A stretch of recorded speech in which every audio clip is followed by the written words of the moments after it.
Hello, everybody, and welcome to Resonate with Unity Consciousness using Logosynthesis. I am your host for this morning or today, this afternoon, this evening, Lori Chortkoff-Hobbs, licensed psychologist, and I am a Logosynthesis practitioner and instructor, and my contact information is at the bottom here, and it will be at the end of the slideshow as well if you want to get in touch with me and learn more from my website and also my email account if you need more information. So we will begin. What is this about today? So a little bit more about me. I am also a diplomate in comprehensive energy psychology. I was the past president of the Association for Comprehensive Energy Psychology and am a Wow. Reiki master. And I do not have any conflict of interest to disclose, but I do use logosynthesis all the time for myself. I've started learning it in 2018, and I use it in my professional life as well. And I strongly believe in its efficacy. There will be time for question and answer throughout, and hopefully at the end. We have a very esoteric topic today and a very short amount of time to get to it. So we will launch in a moment. But first, I would like to offer gratitude. So if we can all just take a moment for yourself, take a breath, ground yourself into the present moment focus, however you do that, and offering gratitude to the custodians of the land that you are on. For me, it is the Chumash peoples, the ancestors and descendants of ourselves and our collective. Gratitude to the Logosynthesis community, of course, to the conference team, and to all of us. And this is a watercolor that I did that uh, really speaks to the vibration that I want to create today for me. So, what are we doing here? We're going to talk a little bit about this huge topic called unity consciousness, and we're going to compare and contrast it to division consciousness. We're going to talk a little bit about the logosynthesis model. So, if you are new to that today, this is not a beginning class or introduction to the model. I will be briefly talking about it, and I hope to not confuse you, but take your time learning about this. It is deserving of more than 40 minutes, and there's many ways for you to learn more. We're going to have a brief demonstration with logosynthesis just to give you a taste of how these things can be combined. And then at the end, I'll offer some next steps if you'd like to go deeper and learn more. So let's start with some basic principles that I was certainly raised on, maybe you were as well, that it is better to give than to receive, that giving to others is a noble act, that it is something of significance that is really of the highest order, and it's a beautiful and loving thing to do. And I believed this really all my life. There's different ways of giving. We have different motivations and outcomes, and you never know fully what's going to happen when you give. But I always felt like if you have a pure enough heart when you're giving, that you're really doing the right thing. And recently, only a few months ago, I came across a different idea, and this is what I'm sharing with you today. But first, we go back to the basic idea, which is the highest form of giving is for the receiver to become self-sufficient so that they don't have to continue to be the recipient in a way that kind of puts them in a passive role, that they can become empowered and then be able to interact directly with life and get what they need, at least to some extent, so that they don't have to rely on others giving to them. So everyone wins in this model, or at least that's what I thought. But there are noble ideas, as we all know, that have unintended consequences. And this is one I'd like to point out next. So here we have an image that shows pouring from one cup to another. And you think, oh, how nice, you're sharing, you're bringing the bounty of one into the other. This is a beautiful thing. And that's true. But there's also another model, and that's one of sharing, where everyone has their portion and they come together and express and exchange and enjoy, and that there's a fullness so that we're all sharing together. And this is this new idea, the second idea.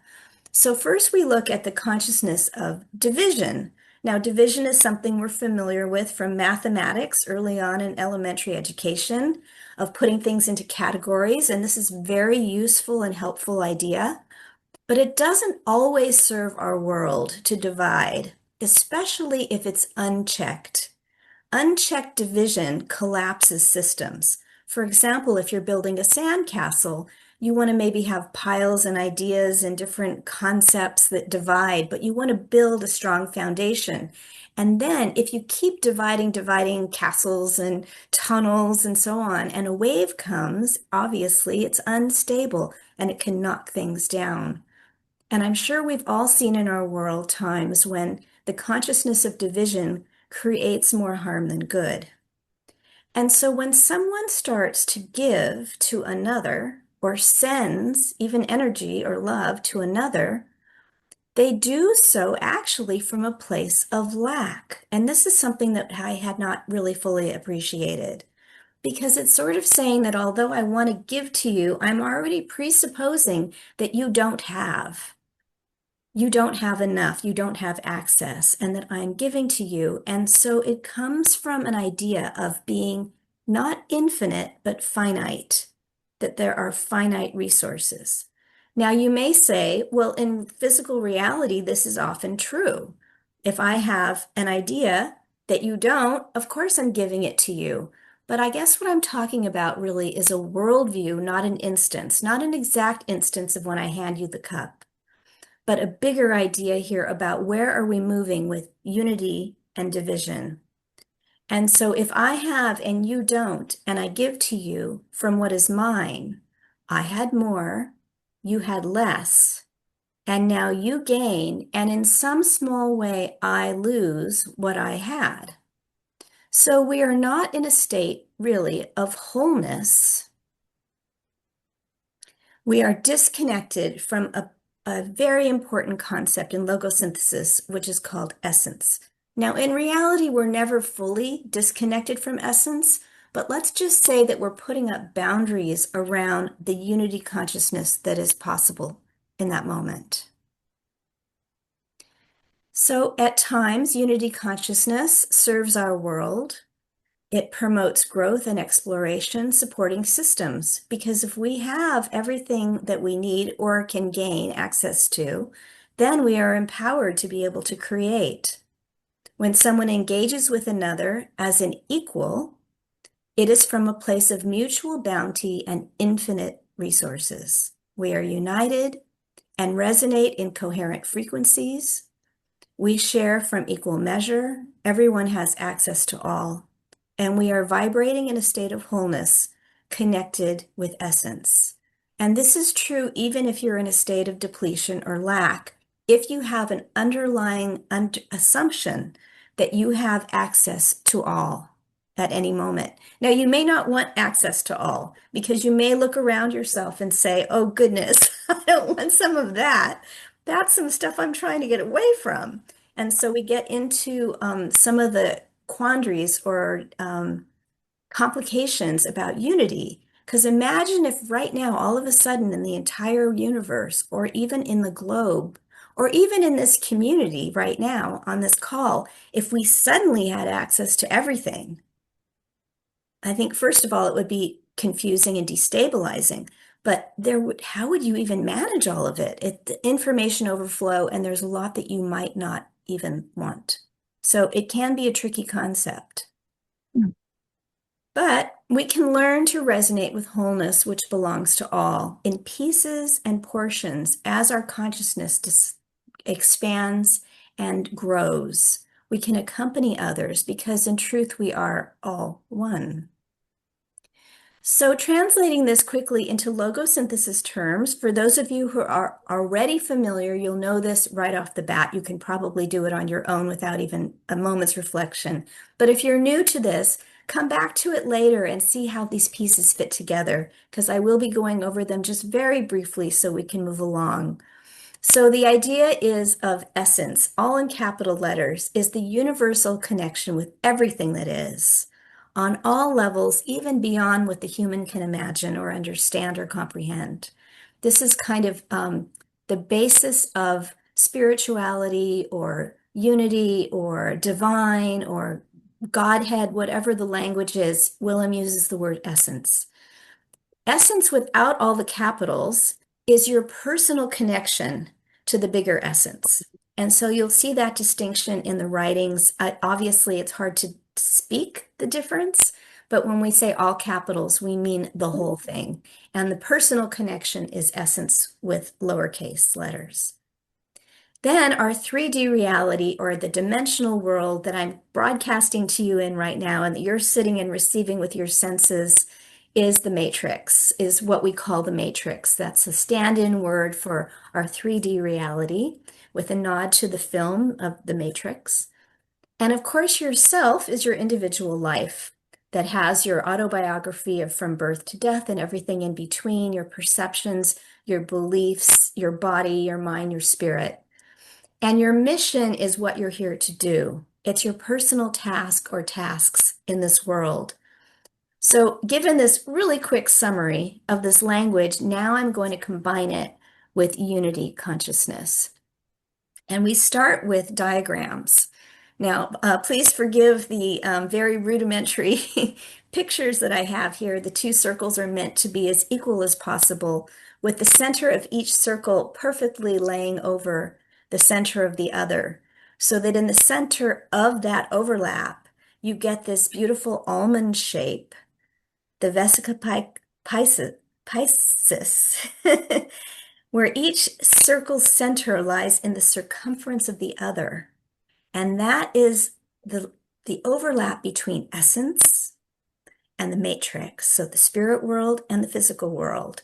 Yourself is the combined overlay of both. And in the middle of this beautiful balance that we rarely strike in everyday life is where you have really the most access to information and possibility in your life. And so oftentimes we get drawn into one side or the other, being, let's say, in a blissed out state or very depressed or worried about the state of the world. And so we get drawn from essence or from the reality. It's time, hurry up. There's no time to delay. Or I'm lost. I don't know my mission, and so on.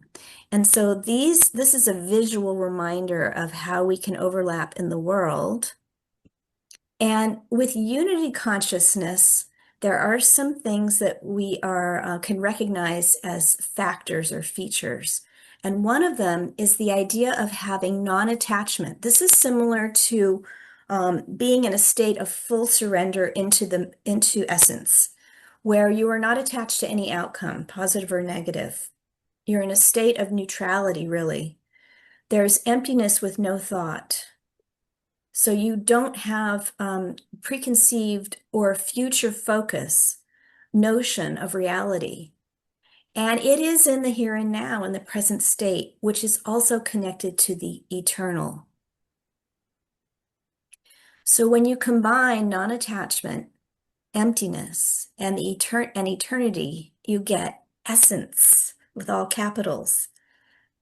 When we access this unity consciousness with our free self, our self that is in that balance of the almond, we are aligned with our personal essence in the matrix, and we can really fully more activate our mission in life. It sounds ideal, maybe inaccessible, I don't know. And so we are going to do a quick demo, moving from division in the matrix to unity consciousness with essence in the service of your mission. And so if you're ready, I'll take a quick moment with some water. Find something to write on or draw, or you can take notes on your tablet or wherever it is that you're recording information, or on a memo record, whatever it is. Get out your crayons, pencils. So the first place we start is in the past, because this is where our baggage is. This is where we're stuck with ideas and things that bother us or that are holding us back. So I'd like you to think of a simple example from your past. If 10 is the most intense memory you can have, I'd like it to be a 2 or a 3 on a scale of 0 to 10, something mild, where you would have wished to go from division consciousness to unity consciousness. And it can be a simple example, like when you got resentful because you were lacking something, or someone gave you something that you didn't want and you were frustrated, or you were pining away for something, or maybe you felt irritable or confused, or maybe sad. And think of for a moment about what your triggers of division were. What were the things that made you say, oh, this doesn't feel good? Was it something that you were thinking about, or a fantasy that you had about a situation? Or maybe it was something that you reacted to in your body, like, oh, whenever I think about that, I feel tense, my jaw gets tight, or, oh, I get anxious and I start to feel awkward in my body. Something like this, something maybe that you can smell, see, hear, touch, taste. And oftentimes you may find that this division moment that you were experiencing was flavored with one of these three categories of judgment, of control, or of expectation. And so you can flag one or more of those, or maybe there was another one that came to you. And if you like, you can put it in the chat if you have a different term besides judgment, control, or expectation. So I give a simple example that a lot of young children have where their taste buds are not actually as numb as in adulthood, and they have a stronger reaction to bitter, and they don't like the taste of spinach. So you find, oh, as I get older, I don't mind spinach so much. And I've heard, maybe it's wrong, but I've heard that it's because your taste buds actually are not as fine-tuned. And so you don't find it as distasteful. So an example might be that you don't like the taste of spinach. Oh, disappointment. Okay, thank you for that. Disappointment. So that's another possibility. Pardon me, I'm going to write down disappointment. Yeah, so disappointment to me is tied to expectation. You can't really be disappointed with something if you had non-attachment, because it means that you were expecting something and it didn't happen. So I see it as sort of the shadow of expectation, but that's a good one, disappointment. Okay, so if you're clear on what it is, find something very small and specific that we're going to be able to work with.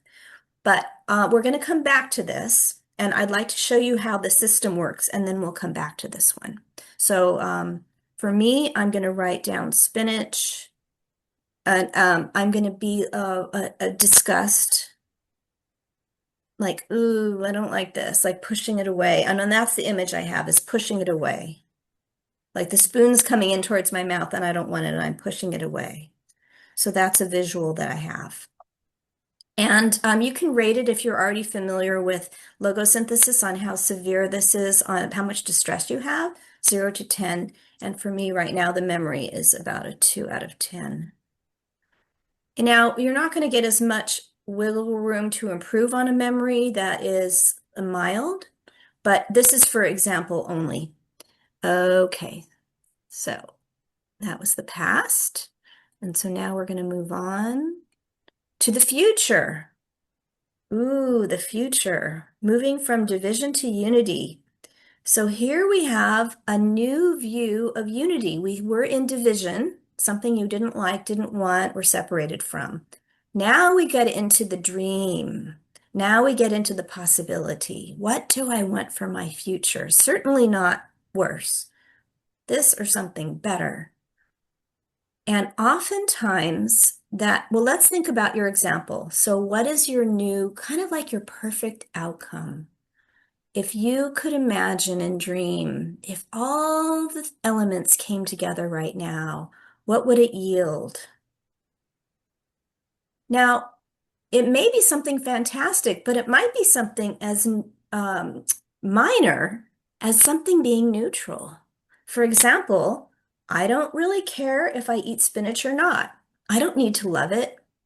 It's just fine with me if it's neutral, that I'm not disgusted by it any longer. But you can dream bigger than that too. It may be that I love spinach, that I wind up writing a whole cookbook about how to use spinach, and I have a spinach farm, and I only wear green clothes. Like, who knows? Dream and be fanciful. But in this dream, this future that you want, where things are working on your behalf, you may find the qualities of love, peace, and harmony. Now, you might find other qualities too. So if you'd like, you can put in the chat now any other qualities that you may have found in this dream of the future. Now, if you cannot think of a future that is the one you want, you can simply say this or something better, and allow essence to come to you in a way that's unexpected. That non-attachment, that lack of having expectation, so that you can say, I'm open to possibility. So let's see, in our chat we have um, joy. Ooh, I like that. So another possibility is joy. And beauty. Okay. You guys are starting to dream. I love it. And gratitude.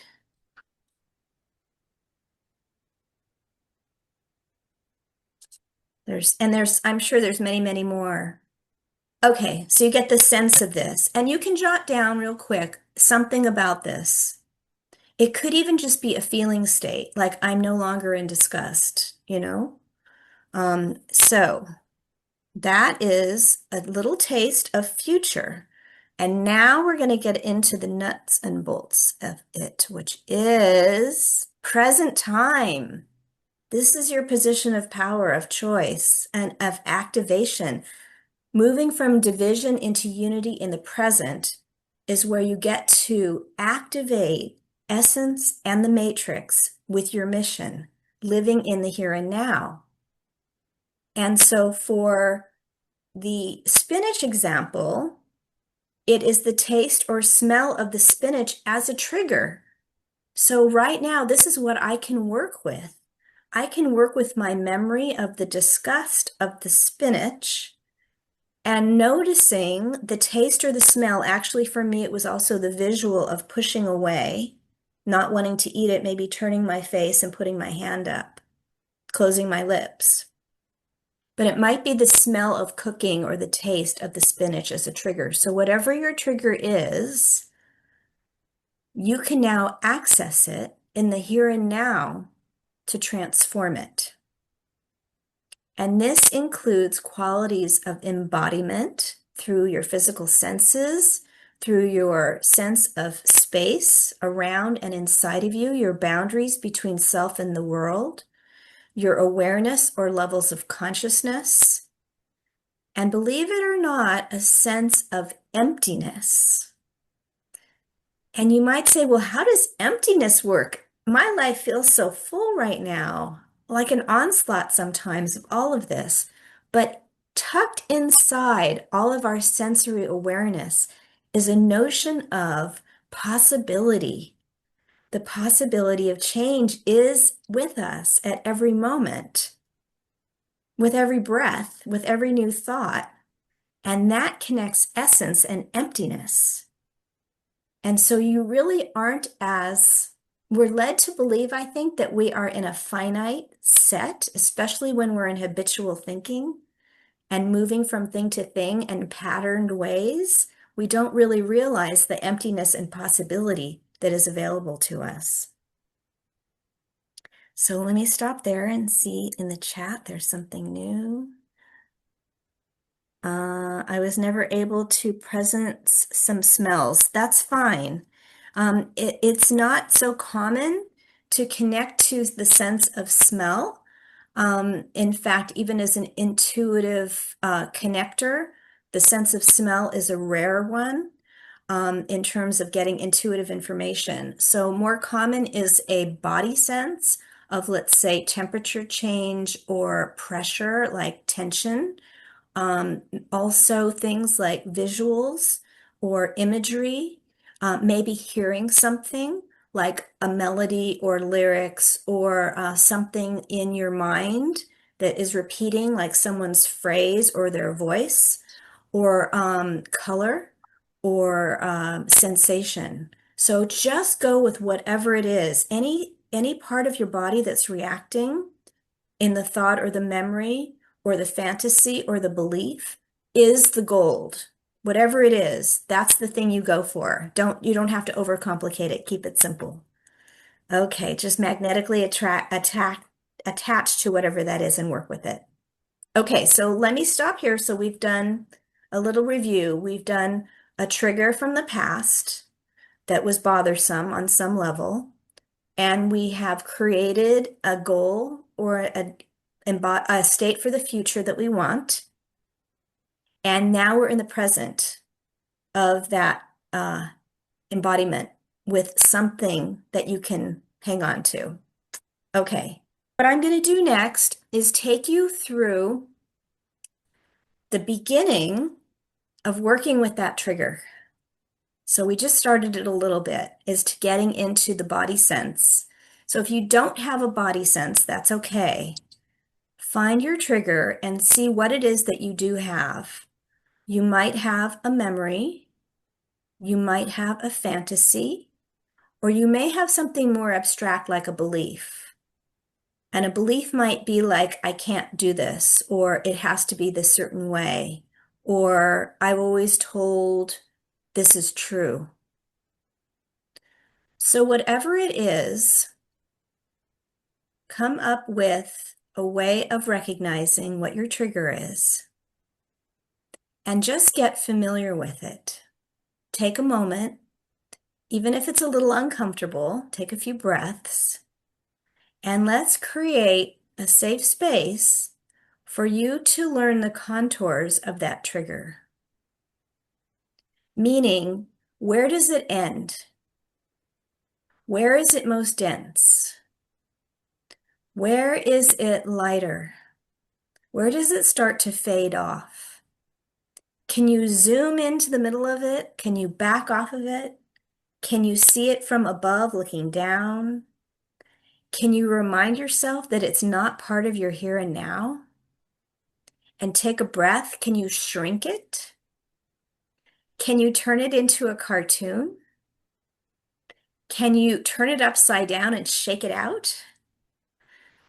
Maybe you could put it behind you in the corner and give it a safe and comfortable space to be in. I'm using different metaphors and different ways of playing with the trigger. And this is something that is almost like a theater game or an improv game where you become playful with the notion of the trigger and you become more friendly with it. You start to get to know it. And you can say to it, trigger, what do you have to teach me right now? What can I learn from you that maybe I didn't know? And here we aren't trying to change anything. We're not trying to modify it. We're not trying to force it into a different state of being. We're trying to come into a greater unity consciousness with the trigger. So you can see why I asked you to choose something that's more on the mild end, because I don't want you to become overwhelmed with your trigger. If you don't want to participate with any of these ideas, you don't have to. These are just options for you to try to get a deepening connection to this thing from your past that is still present with you. And let me stop here, take a breath, and see, is there anything new that you've learned from this exploration of going into some deeper layers maybe that you hadn't thought about from your trigger? And you can type it out in the chat for a moment before we move on. Next steps. And so if you know about logosynthesis, all of these will be very familiar to you. If you don't know about logosynthesis or you're newer, these are ways that you can learn about what's next from the model. With further exploration in a full demonstration or a full working through, we would find out where your energy is bound in these triggers, locating them in your personal space. We have various sentences that we use to help modify or move the energy so that you can get more of essence in you and not be so trapped into triggers from the matrix. You assess where you are in your current steps and come up with next steps. If you want to learn more, rewriting what keeps us divided so we can unify, working with past, the beliefs, patterns, and frameworks that we had, the future with our intentions, visions, and imagination, and the present of awareness, embodiment, emptiness, and more. I'm going to be meeting with people for 6 hours, 3 meetings of 2 hours each, and you can email me for more information about this. This will be a group that I am newly creating with new information. Theoretically, it is clear. Oh, good. This is a hard one. For me, at least, it was to think about the lack of giving. But anyway, yeah, so that's an option to join. And I will be going into way more detail than what we could do today. Also, I have a podcast for free. If anyone's interested, Healing Tips from the Heart, Intuition with Helpers, Healers, and Guides with over 60 guests, including Willem Lammers, Yanni Duma, and Kathy Caswell are 3 of the 60 plus. You can find them for free on YouTube without subscription, just Healing Tips from the Heart with my name, and you'll see them, or go to my website, hopshealingtips.com, and you will see all of them and find on logosynthesis, on healing, on creativity, on arts, on and physics of the mind, like all kinds of topics. I also have a free album on Bandcamp with Greg Carpenter that has affirmations to overcoming obstacles. The album is called Light. It's on Bandcamp. It has a soundscape with many different instruments, including Himalayan singing bowls and these setup phrases to help you remove blocks to your energy. You can listen to the entire album at once for no cost, or you can download the e-album for a purchase at a competitive price. And that's on Bandcamp, and that is the link.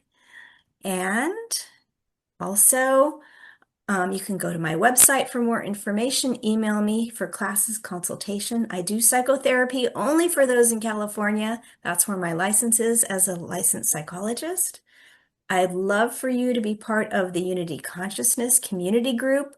I'm starting off with those 3 classes of the past, present, and future, but then I'm going to move it into a community group that is ongoing once a month, where people get together and explore the idea of unity consciousness. It will not necessarily only be tied to logosynthesis ideas at that point, but there's an opportunity for us to create a community of what we want to grow personally and together in the world. Rather than asking the triggers the question, what it has to teach you, instead, what do you have to say? That feeling connected with the that feel more connected to the trigger. Love that. Thank you. Question: what can I learn from the trigger? Became a helpful reflective routine. Oh, lovely. I think these are the questions of this year and the next year and this new time. I think this is the essence we all have to get more and more into, to find this unity in partnership, in families, in little towns and huge towns, nations, and yes, the whole earth and more. Thank you. And it's not an easy assignment at all. I mean, I don't find unity consciousness easy in my own psyche, in my own body. You know, the body of the world is, it seems daunting sometimes. So here we go. Thank you, everyone. Bye-bye. Bye. Bye. Sending love to all.